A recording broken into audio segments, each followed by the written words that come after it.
Hello students, welcome to my YouTube channel engineer से stop. और आज के वीडियो में हम लोग देखेंगे कि असेंबली लैंग्वेज में हम सब्सट्रैक्शन का प्रोग्राम कैसे करेंगे। ठीक है, और यहाँ पे हम 8085 माइक्रो प्रोसेसर के इंस्ट्रक्शन को यूज़ करने वाले हैं। तो इसीलिए जो एम है आज वो है that is to perform the subtraction of 2 8 bit numbers. Okay, और जैसे कि मैंने एडिशन वाला ऑपरेशन करके बताया था, तो उसमें जो प्रोसेस हम लेके चल रहे थे वही सब कुछ है। तो एडिशन में जैसे हम जानते हैं कि जब हम एडिशन परफॉर्म करते हैं तो वहाँ पे कैरी जनरेट होता है, ठीक है। लेकिन जब हम सब्ट्रैक्शन परफॉर्म करते हैं तो वहाँ पे क्या जनरेट होता है, सब्ट्रैक्शन के केस में आपको बोरो मिलेगा, ठीक है। तो यही एक डिफरेंस आएगा। अभी भी हम एक एक्स्ट्रा रजिस्टर बोरो के लिए लेके चलेंगे, लेकिन नाम उसका सी ले रहे हैं, मतलब यहाँ पे भी हम उसे कैरी की ही तरह ट्रीट कर रहे हैं, ठीक है। तो अब हम आगे बढ़ते हैं। तो सबसे अच्छा एक चीज़ और कि आपको ये पता होना चाहिए कि अगर आप सब्सट्रैक्शन परफॉर्म करते हैं, सब्सट्रैक्शन का रिजल्ट अगर आपको नेगेटिव में मिलता है, फाइन। अगर आपको सब्सट्रैक्शन का जो रिजल्ट है वो नेगेटिव में मिलता है, सो इन दैट केस आपको टूस कॉम्प्लीमेंट फॉर्म में रिजल्ट को स्टोर करना पड़ेगा। आप इसे नहीं भूलेंगे। और इसी कंसेप्ट के साथ चलिए हम लोग स्टार्ट करते हैं। पहले हम लोग देखेंगे एल्गोरिथम, ठीक है। उसके बाद हम लोग देखेंगे कि किस तरह से हम ऑपरेशन परफॉर्म करेंगे, कैसे इंस्ट्रक्शन को यूज़ करेंगे। ओके, सो सबसे पहले आपको क्या करना है, एक मेमोरी लोकेशन से हम लोग जो भी डेटा है उसको वहाँ से मेमोरी लोकेशन से उठा रहे हैं। तो जो भी हमारा डेटा है पहले हम उसे एक डेटा को एक्यूमुलेटर में ले आएंगे और उसके बाद एक्यूमुलेटर से उसे एक रजिस्टर में शिफ्ट कर देंगे, ठीक है। फिर दूसरे डेटा को हम एक्यूमुलेटर में लाएंगे, सब्सट्रैक्शन परफॉर्म करेंगे और सारे केसेस कंसीडर करेंगे। अगर कैरी है तो हम उसे सी रजिस्टर में स्टोर करेंगे या जो एक्स्ट्रा रजिस्टर हम लेके चल रहे हैं उसमें स्टोर कर लेंगे। और अगर कैरी नहीं है, ठीक है, तो आप क्या करेंगे, नॉर्मली डेटा को स्टोर कर देंगे। बट कैरी होने का मतलब अगर बोरो आ रहा है तो इन दैट केस आपको क्या करना पड़ेगा, टूज कॉम्प्लीमेंट लेना पड़ेगा एक्यूमुलेटर का। और एक्यूमुलेटर में जो सब्सट्रैक्शन ऑपरेशन परफॉर्म हुआ है वो रिजल्ट कहाँ पे स्टोर हुआ है, एक्यूमुलेटर में, ठीक है। And store the difference value to the memory and location and terminate the program. Okay fine. तो ये हमारा है एल्गोरिथम। अब इसमें ऑपरेशन किस तरीके से परफॉर्म करना है, this is very similar to the addition operation that I have discussed previously. हमने ये अजम्पशन लिया था कि जो हमारा सबसे पहला डेटा है वो 4150 लोकेशन पे स्टोर्ड है, ठीक है। और हमारा जो सेकेंड डेटा है वो 4151 लोकेशन पे स्टोर्ड है, मेमोरी लोकेशन पे। जो आपका रिजल्ट आएगा, ठीक है, जो आपका सब्सट्रैक्शन का रिजल्ट आएगा उसको हम स्टोर करेंगे 4152 लोकेशन पे। और जो अगर आपका बोरो जनरेट हो रहा है तो उस केस में उस बोरो को हम स्टोर करेंगे 4153 लोकेशन पे। तो ये मेमोरी लोकेशंस हम कंसीडर करने वाले हैं। So let's start. ओके, तो सबसे पहले जैसे हमने कहा था कि भाई अगर एडिशन में कैरी आ सकता है, उसी तरह जब हम सब्सट्रैक्शन की बात करते हैं तो हमारे पास बोरो आ सकता है। और उसको स्टोर करने के लिए हम सबसे पहले जो आपका रजिस्टर नंबर सी है, सी रजिस्टर को 0 पे इनिशलाइज कर ले रहे हैं, ठीक है। सी को हमने 0 पे इनिशलाइज कर लिया, फर्स्ट स्टेप।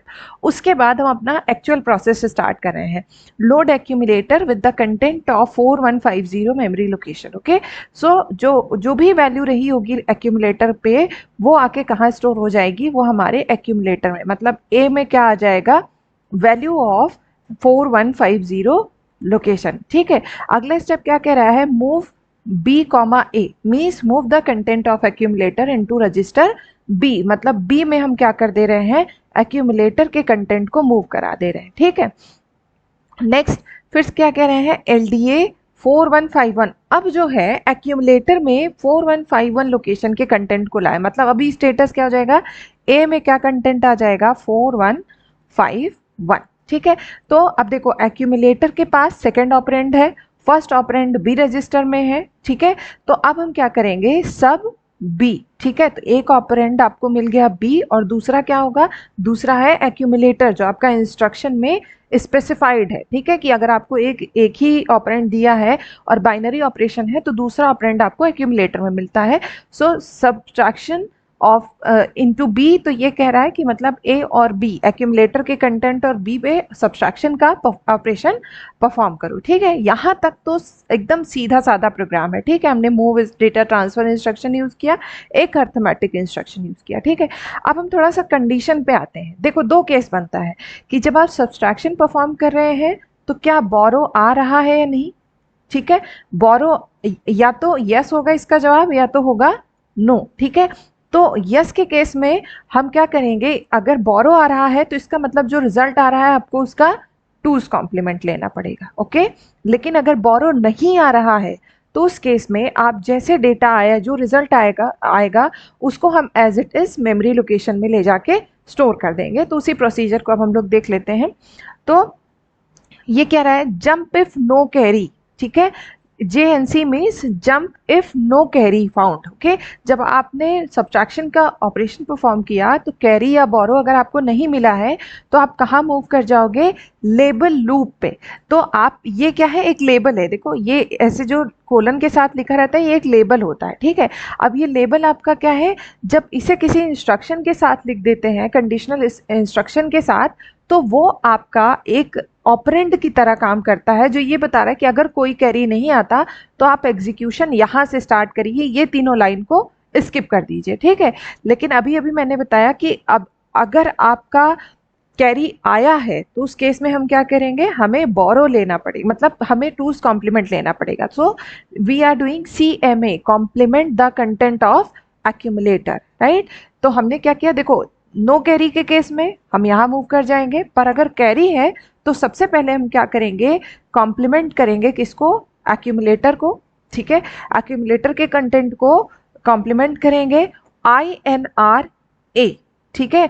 उसके बाद जो वैल्यू एक्यूमुलेटर में पड़ी है उसको हम एक से बढ़ा देंगे। देखो टूज कॉम्प्लीमेंट निकालने का क्या तरीका होता है, टूज कॉम्प्लीमेंट जैसे मैंने कहा 11011 है, इसका टूज कॉम्प्लीमेंट निकालो तो कैसे करते हो, हम पहले इसका टूज कॉम्प्लीमेंट लेंगे भाई 00100, ठीक, कॉम्प्लीमेंट निकाला, one's complement, normal complement plus 1 कर देते हैं, 00101, तो ये हो गया टूज कॉम्प्लीमेंट, राइट। तो अब ये कह रहा है कि हमें क्या करना है, कॉम्प्लीमेंट लेना है अगर कैरी आया है, मतलब अगर बोरो जनरेट हो रहा है तो हमें कॉम्प्लीमेंट लेना है, वो भी टूज कॉम्प्लीमेंट। तो इसीलिए देखो सबसे पहले हमने क्या किया, कॉम्प्लीमेंट किया किसके, एक्यूमुलेटर के कंटेंट को, मतलब वंस कॉम्प्लीमेंट निकालेगा ये स्टेप, ठीक है। और उसके बाद increment the value of A, means accumulator के कंटेंट को इंक्रीमेंट, मतलब ये दोनों स्टेप मिलके CMA एंड INR ये दोनों मिलके क्या परफॉर्म कर रहे हैं, टूज कॉम्प्लीमेंट परफॉर्म कर रहे हैं, ठीक है।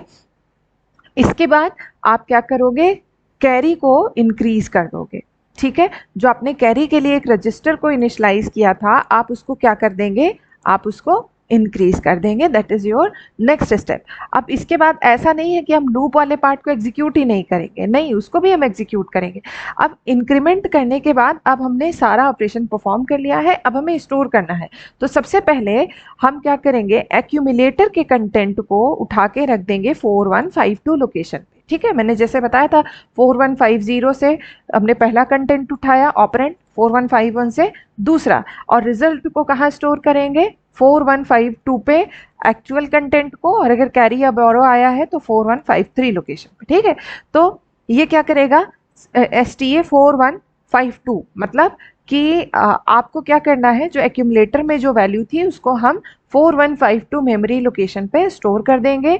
इसके बाद हम क्या करेंगे, जो आपका एक्यूमुलेटर है, एक्यूमुलेटर में C रजिस्टर की वैल्यू को डाल देंगे, जैसा लिखा है move A, C, move the content of register C to accumulator, और उसके बाद STA 4153। तो मतलब जो भी अभी आपने C से एक्यूमुलेटर में डाला उसको आप लोकेशन किस पे, 4153 पे स्टोर कर देंगे, ठीक है।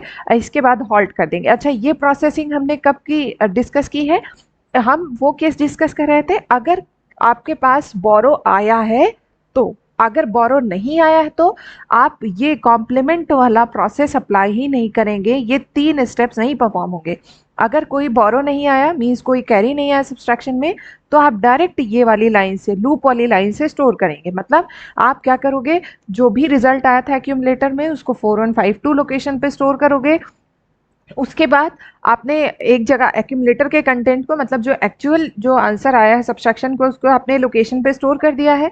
अब हम कैरी वाला जो डेटा है उसको नेक्स्ट इमीडिएट लोकेशन पे स्टोर करेंगे। तो उसके लिए हमने क्या किया, सबसे पहले जो कैरी वाला आपका रजिस्टर था उससे हमने उसको एक्यूमुलेटर में लोड किया, और इसके बाद हम क्या कर रहे हैं, एक्यूमुलेटर से उसे कहाँ पे स्टोर करा दे रहे हैं, 4153, and then we will terminate the program using the halt instruction. तो एक चीज़ मैं क्लियर कर दूं कि अगर आपको इंस्ट्रक्शंस के बारे में नहीं पता है कि 8085 का कौन सा इंस्ट्रक्शन किस तरीके से काम करता है, तो आपके लिए असेंबली लैंग्वेज प्रोग्राम लिखना बहुत ही डिफ़िकल्ट होगा। तो मैं ये कहूँगी कि पहले आप इंस्ट्रक्शन को गो थ्रू करिए, ठीक है।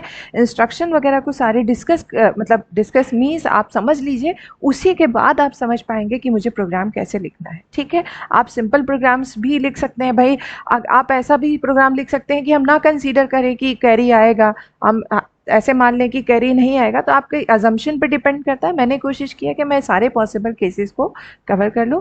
Okay guys, thank you so much for watching my video. अगर आपको वीडियो पसंद आया तो आप इसे थम्स अप ज़रूर दीजिएगा और मेरे चैनल को सब्सक्राइब करना बिल्कुल मत भूलिएगा। Thank you for watching, bye bye, take care.